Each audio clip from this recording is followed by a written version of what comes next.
নমস্কাৰ এই মুহূৰ্তত আহি পৰিছে সন্ধিয়াৰ কেইবাটাও গুৰুত্বপূৰ্ণ খবৰ আৰু এনে ধৰণৰ খবৰসমূহ নিতৌ চাবৰ কাৰণে চেনেলটো সাবস্ক্ৰাইব কৰি ভিডিঅ'টোত এটা লাইক কৰি দিব এই মুহূৰ্তত জনাই আছো এটা গুৰুত্বপূৰ্ণ খবৰ ভাৰতৰ সৈতে পৰিস্থিতি নিয়ন্ত্ৰণ কৰিবলৈ সৌদি আৰব কাটাৰ চীনৰ সৈতে আলোচনাত বহিছে পাকিস্তান প্ৰতিৰক্ষা মন্ত্ৰী খোৱাজা আসিফৰ এই বিবৃতি আন এটা খবৰ 12 মে পৰ্যন্ত সকলো স্কুল কলেজ বন্ধৰ ঘোষণা জম্মু কাশ্মীৰ চৰকাৰে ঘোষণা কৰিছে এই বন্ধ ঘৰৰ পৰাই অনলাইন ক্লাছ কৰাৰ নিৰ্দেশনা জাৰি কৰিছে পাকিস্তান ভাৰতৰ মাজত চলি থকা যুদ্ধৰ বাবে এই ডাঙৰ সিদ্ধান্ত গ্ৰহণ কৰিছে জম্মু কাশ্মীৰ চৰকাৰে পৰৱৰ্তী খবৰ পাকিস্তানে সাইবাৰ এটেক আৰম্ভ কৰিছে অচিনাকি নম্বৰৰ ফোন ৰিচিভ কৰোতে আপুনি সাৱধান হওক ভাৰতবৰ্ষত পাকিস্তানে সাইবাৰ এটেক আৰম্ভ কৰিছে হোৱাটছআপ ইমেইল ফেসবুক ইনষ্টাগ্ৰাম যিকোনো লিংক আহিলেই আপুনি নকৰিব ওপেন ভাৰতত সাইবাৰ আক্ৰমণৰ ভয়ংকৰ পৰিকল্পনা কৰিছে পাকিস্তানে পৰৱৰ্তী খবৰ পাকিস্তানৰ সংসদত প্ৰধানমন্ত্ৰী শাহবাজ শৰীফক কাহপুৰু আখ্যা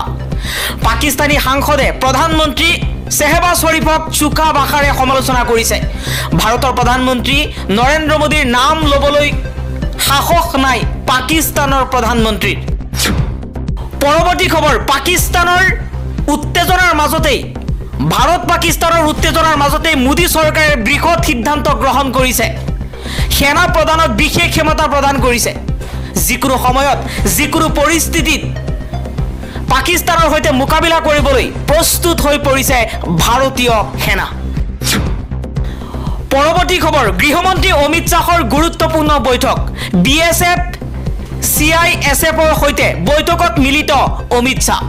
পাকিস্তানৰ আক্ৰমণ সন্দৰ্ভত বুজ লৈছে গৃহমন্ত্ৰী অমিত শ্বাহে সীমান্তৰ পৰিস্থিতিৰো বুজ লৈছে গৃহমন্ত্ৰী অমিত শ্বাহে পাকিস্তানৰ ব্যৰ্থ আক্ৰমণৰ পিছতেই অধিক সতৰ্কতা অৱলম্বন কৰিছে ভাৰত চৰকাৰে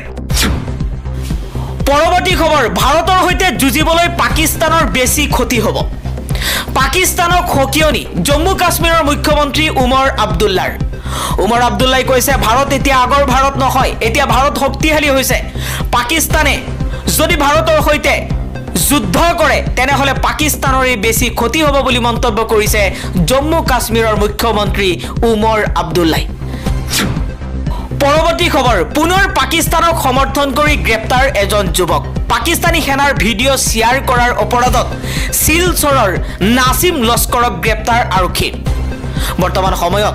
পাকিস্তানক সমৰ্থন কৰিলে গ্ৰেপ্তাৰ হ'ব বুলি বাৰম্বাৰ কৈ অহাৰ পাছতো কিছুমানে পাকিস্তানক সমৰ্থন জনাইছে যাৰ বাবে এজনৰ পাছত এজনকৈ লোকক গ্ৰেপ্তাৰ কৰা হৈছে 45 জনকৈ লোকক এতিয়ালৈকে অসম আৰক্ষীয়ে গ্ৰেপ্তাৰ কৰিছে পাকিস্তানক সমৰ্থন কৰাৰ বাবে পুনৰ পাকিস্তানক সমৰ্থন কৰি পাকিস্তানী সেনাৰ ভিডিঅ' শ্বেয়াৰ কৰি শিলচৰৰ নাছিম লস্কৰ গ্ৰেপ্তাৰ হৈছে আন এটা খবৰ বিশ্বনাথ জিলা আৰু সত্ৰ ন্যায়াধীশৰ আদালতৰ ঐতিহাসিক ৰায়দান পক্সো আইনৰ অধীনত 20 বছৰৰ সশ্ৰম কাৰাদণ্ড ঘোষণা 2021 চনতেই কণমানি কিশোৰীৰ সৈতে কুকৰ্ম কৰিছিল এইগৰাকী অভিযুক্ত বিশাল থাপাই আৰু বিশাল থাপাক 20 বছৰৰ সশ্ৰম কাৰাদণ্ড ঘোষণা কৰিছে বিশ্বনাথ জিলা আৰু সত্ৰ ন্যায়াধীশে আন এটা খবৰ জম্মু কাশ্মীৰত 7 জন পাক সন্ত্ৰাসবাদী নিহত ভাৰতৰ ভূমিত প্ৰৱেশৰ সময়তে সেনাৰে সংঘৰ্ষ পাক সন্ত্ৰাসবাদী সেনাৰ গুলিত নিহত জৈশি মোহাম্মদৰ সন্ত্ৰাসবাদী কেইটা জম্মুৰ পাক সীমান্তত সন্ত্ৰাসবাদীৰ বিৰুদ্ধে ব্যাপক অভিযান আৰম্ভ কৰিছে ভাৰতীয় সেনাই পৰৱৰ্তী খবৰ বৰ্তমান সময়ত এক কঠিন সময় ভাৰতৰ বাবে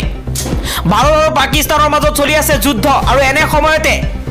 এই কঠিন সময়ত আমি আমাৰ সেনাৰ সৈতে সংহতিৰে থিয় হৈ আছো বুলি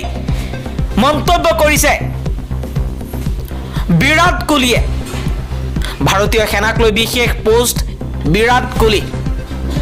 আমাৰ বীৰসকলৰ অদম্য সাহস মনোবলক চেলুট জনাইছো পৰৱৰ্তী খবৰ, দেশৰ প্ৰতিখন ৰাজ্যই প্ৰয়োগ কৰিব পাৰিব জৰুৰীকালীন ক্ষমতা। ইয়াৰ বাবে প্ৰয়োজনীয় নিৰ্দেশনা কেন্দ্ৰীয় গৃহ মন্ত্ৰণালয়ৰ। প্ৰতিখন ৰাজ্যৰ মুখ্য সচিবলৈ পত্ৰ প্ৰেৰণ কৰা হৈছে। যিকোনো পৰিস্থিতিৰ সৈতে মোকাবিলা কৰিবলৈ প্ৰত্যেকখন ৰাজ্যৰ চৰকাৰসমূহক নিৰ্দেশনা দিছে কেন্দ্ৰীয় গৃহ মন্ত্ৰণালয়ে। আন এটা খবৰ, যিকোনো সময়ত ভাৰতৰ ওপৰত ডাঙৰ হামলা হ'ব পাৰে। কিছু সময় পূৰ্বে এই বৈঠকত মিলিত হৈছে পাকিস্তানৰ প্ৰধানমন্ত্ৰী শ্বেহবাজ শ্বৰীফে কৈছে ভাৰতৰ বিৰুদ্ধে ডাঙৰ প্ৰতিশোধ লোৱা হ'ব। ভাৰতে যি আক্ৰমণ কৰিছে এই আক্ৰমণৰ প্ৰতিশোধ লোৱাৰ হুংকাৰ দিছে পাকিস্তানৰ প্ৰধানমন্ত্ৰী শ্বেহবাজ শ্বৰীফে কৈছে যে আমাৰ এই শক্তিশালী ৰাষ্ট্ৰখনৰ ওপৰত চকু দিয়াই কাল হ'ব ভাৰতৰ বাবে। পাকিস্তানৰ প্ৰধানমন্ত্ৰী শ্বেহবাজ শ্বৰীফে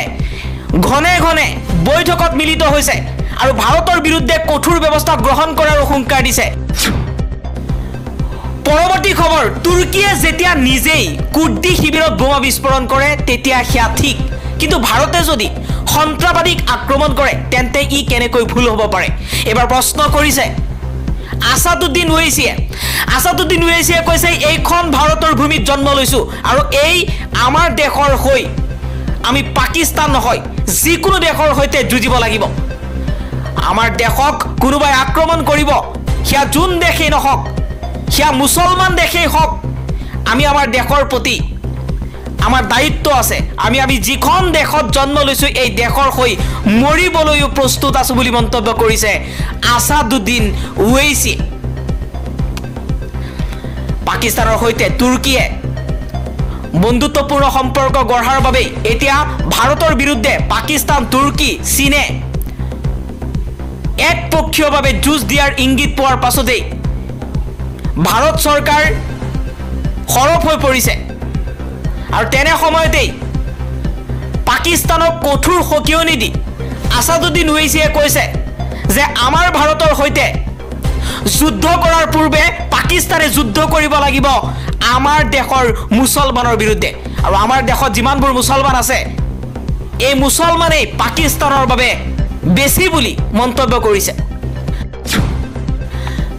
আন এটা খবৰ, IPLক লৈ BCCIৰ ডাঙৰ ঘোষণা। অনিৰ্দিষ্ট কাললৈ স্থগিত IPLৰ সকলো মেচ।